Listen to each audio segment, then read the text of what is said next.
What are the most dangerous self-defense techniques with a walking cane? So using your walking cane, what techniques you're going to use to stop the attack? Stop a bigger opponent, multiple attackers, stop a violent assault, an assault with some type of weapon. What are the most dangerous self-defense techniques that you can use to defend yourself using your self-defense walking cane? I will be using this Cane Master's cane, which is built specifically for self-defense. It's a self-defense cane, which is also an everyday carry cane. It's a mobility cane. It is a medical device, meaning that you can take it anywhere and everywhere you go. First technique I want to talk about is the thrust. Either a one-handed thrust or a two-handed thrust.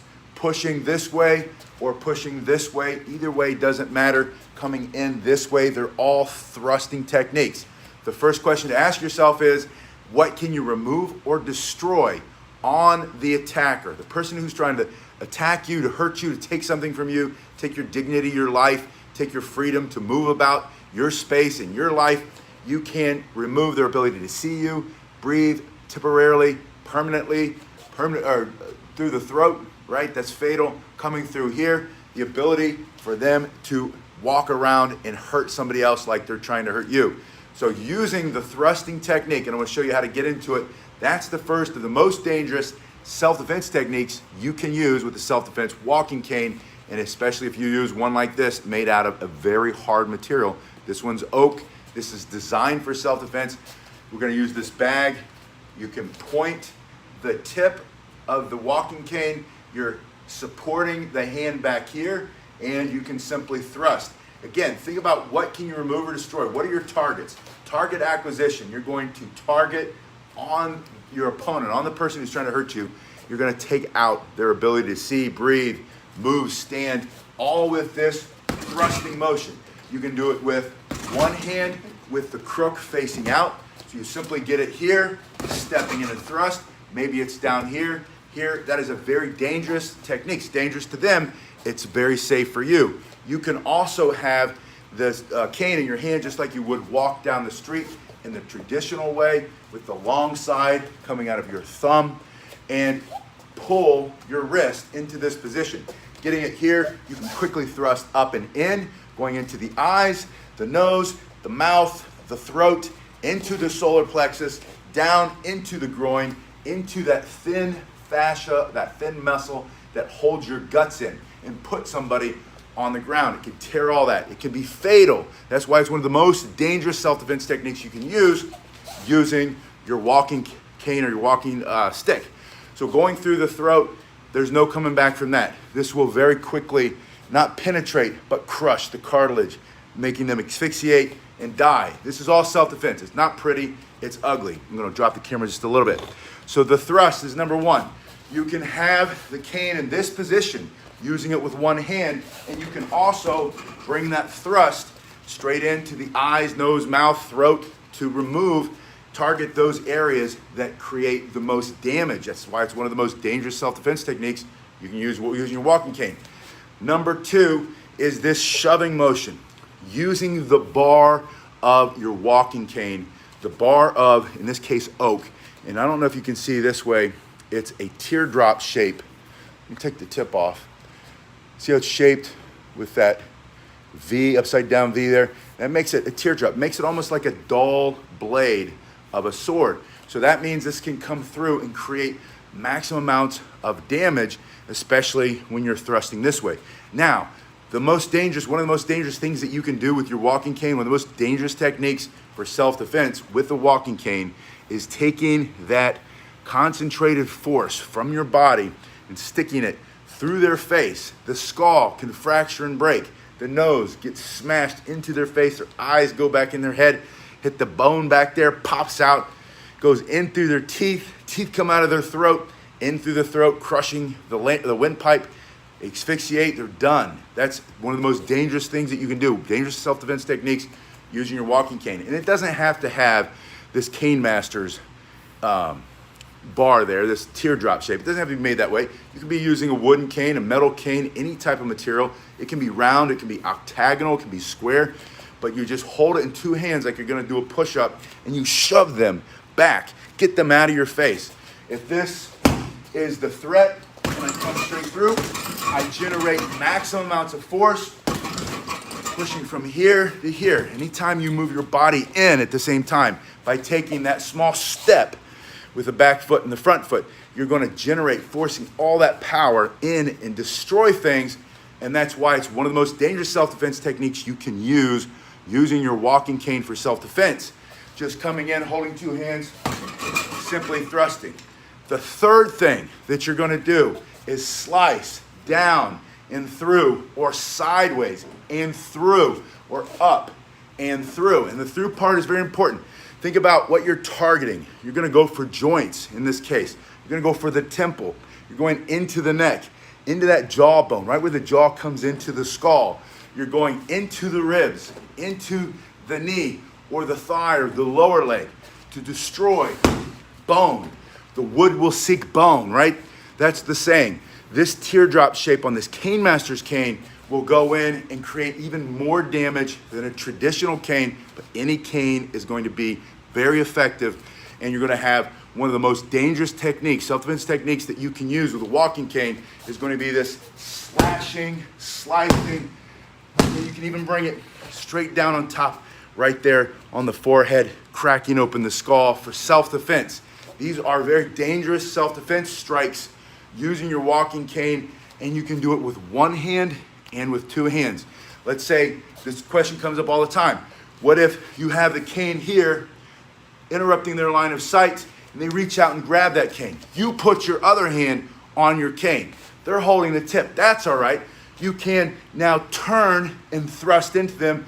You can simply push down if you're strong enough. A lot of times you will be.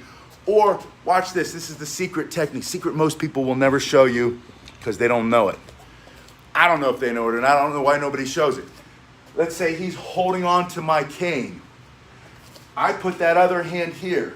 I'm going to step, and as I step, I bring the back hand forward. Now, this becomes your pivot point, this hand that's in the middle. The back hand creates, you have this leverage, uses the force and the power of the leverage to rip it straight out of his hand. And even, he might still be holding it as his hand goes like this, and that big nasty knuckle, that big fist, that big crook is going to come slashing right through his jaw, into his eye, into his neck. That's one of the most dangerous self-defense techniques using a walking cane. If he grabs the tip, you put your other hand and you step. You have to step. If you don't step, it's not going to work. You're not going to be strong enough this way, but this way you're stronger because your whole body is stronger than his arm, stronger than his grip. He might have a big, strong arm. He might have two strong arms, stronger than yours, but your body will always be bigger than his two strong arms. When you take that step and you use your body to turn into and strike right across his face using the crook. Now, the next one of the most dangerous techniques that you can use with your walking cane is going to be jabbing with the backside. And the reason this is going to work, this is the Cane Master's cane in oak. It means it's very hard. They also make this in hickory for like $6 more. Go for hickory. I used to be an oak fan until I got the hickory in my other weapons, and now I love hickory. It's heavier, and it is just so much stronger. It's flexible too. Oak is just as good. Oak or hickory, they're both good. And $6 difference, right? Get one of each. Or buy one from the CVS pharmacy and start with that. Or make your own. I don't care, but get started training. From here, I'm going to thrust right into your nose with this jabbing motion. Just like a boxer's going to jab to the face, you can bring it in, hooking to the side, right, into the ribs. This is how it works. This is why it works. That hard piece of material is stronger than your fist. That is targeting. You're aiming for eyes, nose, teeth, throat, neck, jaw, ear. And when you target ribs, right? Plus any of the joints, go for the joints. Break the joint for self-defense. When you're targeting that, it doesn't have to be as strong of a strike as another strike. So people make this mistake all the time. They practice doing the thrust either on a target or in the air, and they say, well, that's not a very strong strike. That's not a strong strike. But I promise you, when you stick that in his face, smashing everything, it's going to be strong enough. It's going to be strong enough to create distance, to cause blood to come out of their face, teeth to come out of their mouth, right? Their eyes are going to water. You can crush the throat under just single digits of pounds of pressure. 8 pounds of pressure, 10 pounds, 12 pounds, depending on the person. You can crush that. You can generate that easily with this. So you can create a lot of damage. This is one of the most dangerous self-defense techniques you can use with your walking cane, which is just jabbing straight in, hooking around, coming into the body, which brings me to one of my favorites, which is this part of this cane. This cane is a special cane, but all of the Cane Master canes come with some kind of bevel here on the end. So you have it in oak or you have it in hickory, and then this tip right there, that's not gonna move very much. That's gonna rip all of the stuff across their face, the eye out of the head, into the ear, rip their ear right off their head, coming through all that neck meat. You're gonna press all that neck meat, ripping into that the veins, the arteries, all that stuff in there, going across the chest. So that becomes one of the most dangerous techniques you can use with your walking cane for self-defense, which is just sliding here. And again, you can do it, hello David, you can do it with one hand and you can do it with 2 hands. Raking with the crook in through the flesh of the body is one of the most dangerous techniques you can use with your walking cane. And again, you can do it with one hand, turn it, get the other hand there, and just ripping, right? Ripping everything across the face, across the body, into the ribs. And think about what's in there. All the ribs right there, there's the intercostal muscles, the nerves are close to the surface, that skin is thin. A lot of people don't have a lot of meat there. They do have the ribs, and right behind the ribs are the lungs.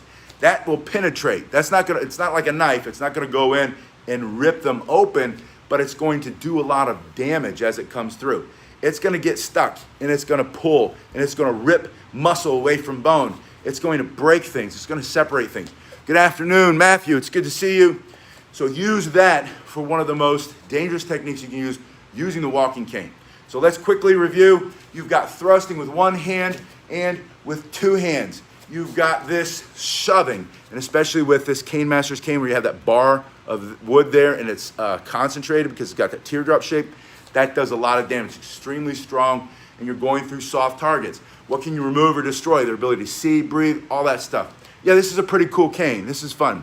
The eyeball, I could do without the eyeballs. Although they've grown on me, now I look for the eyes when I come in because they shine at night. I'm going through here. You can come through. The next most dangerous technique is slashing, slicing. Think of angles down, think of angles up, right? Think of coming across horizontally to the head, to the neck, to the body, down to the knees. Think of coming straight down. You can even bring it straight up and under their chin.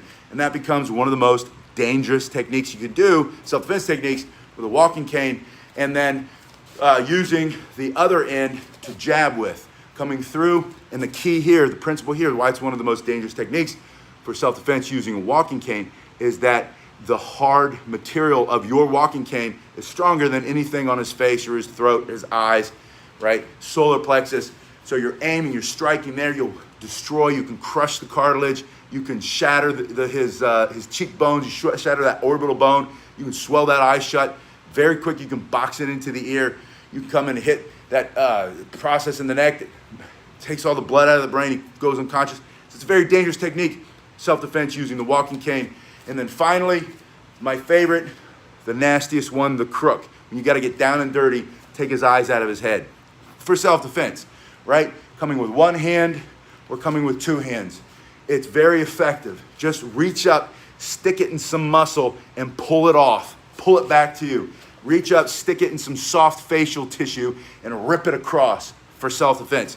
Very effective. Even if you don't have this type of bevel on the end on your self-defense cane or your walking cane, if you don't have a Cane Master's cane, that's fine. This still works. We've tried it with a regular cane, sticking it into the skin and pushing it across. It's not, I mean, this one I'm not even gonna play with. When I put that in there, I can feel it going between the muscle fibers. And if I rip that, I'm in big trouble. I'm gonna have a serious injury. He's gonna have a serious injury when I use that for self-defense. But a regular walking cane, which is rounded on the end or flat on the end, will also create a lot of damage. And if you stick it on their face, again, that's the beauty of using a self-defense tool. Hello, Albert, is that you can create maximum amount of force and concentrate it all on a small tip. So however strong your body is, and look at this. These are my arms moving. This is my whole body turning. Always turn your body, shoulders and hips, stomach up and in. Hello, Sensei Emmett. It's good to see you. You're turning and you're raking across. Rake across, go for soft tissue. Hard to soft is always the principle of martial arts. Soft to hard, hard to soft. Hard, soft, right in his face. Take the teeth out of his mouth for self-defense. Those are the basic principles of self-defense. When you think about what can you remove or destroy, almost any technique becomes the most dangerous self-defense technique, using your walking cane. I'll get back to you guys in a little bit.